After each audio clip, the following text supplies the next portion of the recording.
கிராமத்து அக்கா நகரத்து தங்கச்சி எபிசோட் 4. போன எபிசோட்ல தன்னை வேலைக்காரி கிராமத்துக்காரின்னு அவமானப்படுத்தின தங்கச்சி பிரியாவுக்கு கல்வியாலதான் பதிலடி கொடுக்கணும்னு கௌரி முடிவெடுக்கிறா.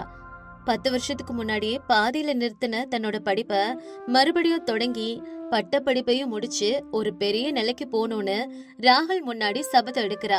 எதை வச்சு அவமதிக்கப்பட்டாலோ அதே விஷயத்துல சாதிக்கணும்னு நினைக்கிறா. ஒரு பக்கம் அவளோட தங்கச்சி பிரியா சிட்டில ஆடம்பரமா வாழ்ந்துட்டு இருக்கா.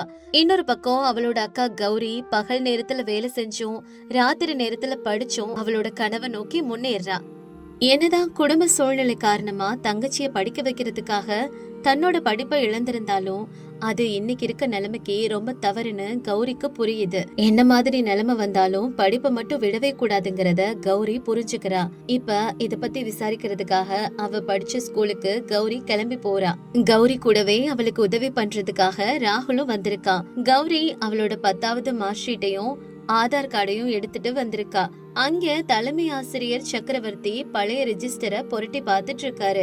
கௌரி அவளோட மார்க் ஷீட்டையும் கொடுத்து தலைமை ஆசிரியர் கிட்ட கேக்குறா. அதுக்கு அவர் இப்படி சொல்றாரு. என்னம்மா கௌரி, உன் ரெக்கார்ட் எல்லாம் பார்த்தா ஆச்சரியமா இருக்குது. 10 வருஷத்துக்கு முன்னாடி நீதான் ஸ்கூல் டாப்பரா இருந்திருக்க. கணக்குல 100க்கு 100 வாங்கிருக்கிறியே. அப்பவே நீ படிப்பை நிறுத்துறன்னு தெரிஞ்சதுனால நான் உன் வீட்டுக்கே வந்து கேட்டேன். ஆனா அப்ப இருந்த சூழ்நிலை ஒத்துழைக்கல. இப்ப இந்த வயசுல இவ்வளவு குடும்ப சுமைகளை வச்சுக்கிட்டு படிக்க போறேன்னு சொல்றியம்மா, இது எந்த அளவுக்கு சாத்தியம் நினைக்கிற? சொல்லு கௌரி, இது முடியும் நினைக்கிறியாமா? சார், அப்ப எங்க அப்பா இறந்துட்டாங்க. எங்க வீட்டுல சாப்பாட்டுக்கே வழி இல்லாத நிலைமை. என் தங்கச்சி சின்ன பொண்ணு, அவளை படிக்க வைக்கிறதுக்காக என் அம்மா கிட்ட எனக்கு படிப்பு பிடிக்கலன்னு சொல்லி என் கனவுகளை குழி தோண்டி புதைச்சிட்டேன். ஆனா இப்ப என் தங்கச்சி வளர்ந்துட்டா, நகரத்துல படிக்கிறா. ஆனா துரதிருஷ்டம் என்னன்னா சார், நான் படிக்கலங்கிறதுக்காக அவ எல்லார் முன்னாடியும் என்ன வேலைக்காரின்னு கூப்பிடுறா. என் மேல வர்ற இந்த சேரு மண்ணு வாசனை அவளுக்கு நாத்தமா தெரியுது. கல்வி கற்கலைன்னா மனுஷனுக்கு மதிப்பே இல்லைன்னு என் தங்கச்சி சொன்ன வார்த்தைகள் மூலமா நான் புரிச்சுக்கிட்டேன் சார். அதனாலதான் சார் என் கௌரவத்தை மீட்கணும். அதுக்கு எனக்கு படிப்பு வேணும் சார். அதான் வந்திருக்கு. ஆமா சார், கௌரிய பத்தி உங்களுக்கு தெரியும் தானே? ஊர்ல யாருக்கு என்ன கஷ்டம் வந்தாலும் முன்னாடி இவதான் வந்து நிப்பா. இப்ப அவளுக்கு பிரைவேட்ல பட்டப்படிப்பு தேர்வுகள் எழுதுறதுக்கு நீங்க தான் உதவி செய்யணும். அவ பகல்ல வயல் வேலை செஞ்சாலும் ராத்திரி படிக்க தயாரா இருக்கா சார். அதனால நீங்க தான் சார் அவளை கைட் பண்ணி ஹெல்ப் பண்ணணும். கௌரி, உன் வேதனை எனக்கு புரியுதுமா. படிக்கிறதுக்கு வயசு ஒரு தடை இல்ல. விடாமுயற்சியும் படிக்கணுங்கிற எண்ணமும் இருந்தா போதும். இந்தா, இதுல அப்ளிகேஷன் ஃபார்ம்ஸ் இருக்கு. உன்னோட பழைய மதிப்பெண்கள்லாம் இருக்கிறதுனால நேரடியா பட்ட படிப்புல சேர்ந்துடலாம். ஆங்கில வழி கல்வியிலே எழுது. ஏன்னா உன் தங்கச்சிக்கு ஆங்கிலம் தானே பைத்தியம். நீ ஆங்கிலத்துலதான் அவளுக்கு பதிலடி கொடுக்கணும். அவளோட அகங்காரம் அப்பதான் அடங்கும். அப்புறம் இந்தாமா, இதுல உனக்கு தேவையான புக்ஸ் எல்லாம் இருக்கு, எடுத்துக்கம்மா. நன்றி சார். இந்த புத்தகங்கள் எனக்கு கடவுள் கொடுத்ததா நான் நினைச்சுக்கிறேன். நான் கண்டிப்பா சாதிப்பேன் சார். ரொம்ப நன்றி. எங்க கௌரி நிலைமை இப்படி இருக்க, சிட்டில இருக்க பிரியா விலையுயர்ந்த ஒரு கஃபேல தன்னோட ஃப்ரெண்ட்ஸ் கூட வந்திருக்கா. அவளோட தோழியான ஸ்னேகா, புது நண்பர்களான ஆகாஷ், விக்கியும் இருக்காங்க. அந்த மேஜை முழுவதும் சாப்பாட்டு பண்டங்களா இருக்கு. ஹே பிரியா, உன்னோட புது ஐபோன் அதிரடியா இருக்கு. இன்னும் இதெல்லாம் பெருசா மார்க்கெட்ல என்ன வரலப்பா. ஆனா உனக்கு மட்டும் எப்படி கிடைக்குது இவ்ளோ சீக்கிரமா? ஆகாஷ், அதுவா, என் அக்கா கிட்ட கேட்டா போதும், உடனே வாங்கி அனுப்பிடுவா. அவ எங்க ஊர்ல ஒரு பெரிய ஆர்கானிக் பண்ண வச்சிருக்கா. எக்ஸ்போர்ட்டும் பண்ணிட்டு இருக்கா. அவ ரொம்ப பெரிய பணக்காரி. அவளுக்கு நான் உயிர். என்ன பிரியா சொல்ற? நேத்து எங்க கிட்ட உங்க அக்கா போன் பண்ணப்ப வேலைக்காரின்னு தானே நீ சொன்ன? அது அவ என்கிட்ட வேலை செய்யற பர்சனல் அசிஸ்டன்ட் மாதிரின்னு சொன்ன. அவளுக்கு படிப்பு வராது இல்லையா, அதனால்தான். எல்லாத்தையும் நான் தான் பாத்துக்கணும். அந்த ஊர் ஆட்களுக்குலாம் நம்ம போல கிளாஸ் இருக்காது ரோஜா. எப்பவும் அந்த மண் வாசனை, பழைய பஞ்சாங்கம் தான்.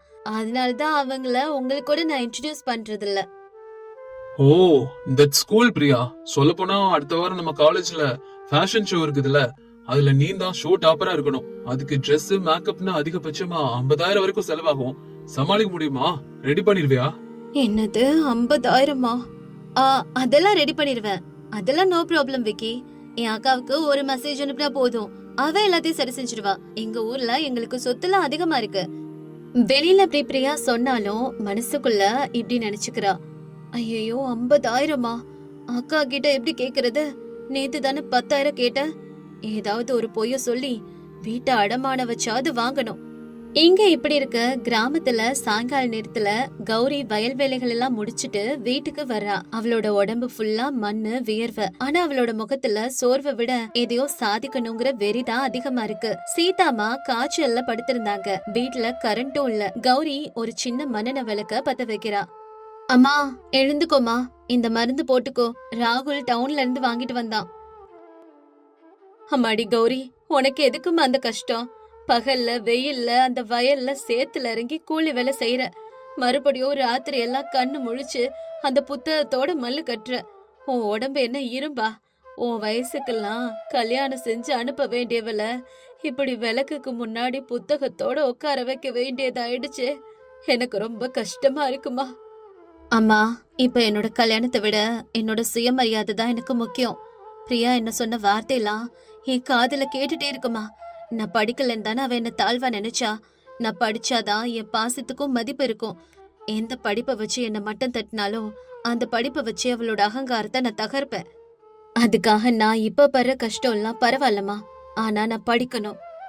அப்ப அங்கே ராகுல் வர்றான். அவனோட கையில சில இங்கிலீஷ் நியூஸ் பேப்பர்ஸும் சில நோட்ஸும் இருக்கு. கௌரி, உனக்கு முக்கியமான சில நோட்ஸ் எல்லாம் தயார் பண்ணிருக்கேன். இதோ இந்த இங்கிலீஷ் நியூஸ் பேப்பர் பாரு. இதுல வர புதிய வார்த்தைகள் எல்லாம் எழுதி வச்சுக்கிட்டு டிக்ஷனரியில தேடி படி. உனக்கு இங்கிலீஷ் நல்லா வந்துட்டா இதுவே பாதி சக்சஸ் வந்த மாதிரிதான். ராகுல், உனக்கு என் மேல இவ்வளவு நம்பிக்கையா? நான் வெறும் கூலி வேலை செய்யற பொண்ணு தானே, ஆனாலும் நீ என்ன இவ்வளவு நம்புற பாத்தியா? கௌரி, இதுக்கப்புறம் நீ இந்த மாதிரி பேசாத. நீ ஒரு கூலிக்காரிலாம் இல்ல கௌரி, நீ ஒரு போராட்டக்காரி.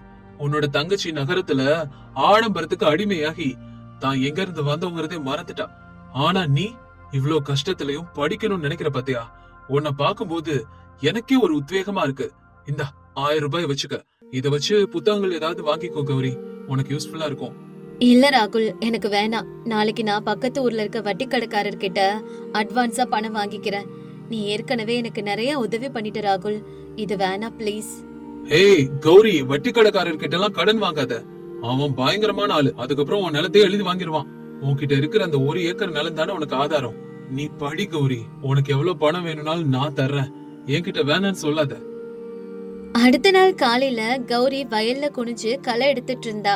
வெயில் மண்டைய பழந்துச்சு. அவ கூட வேலை செய்யற 2 பேரு, லக்ஷ்மியும் மல்லம்மாவும் இருந்தாங்க. அவங்க கௌரிய பத்தி பேசிட்டு இருந்தாங்க.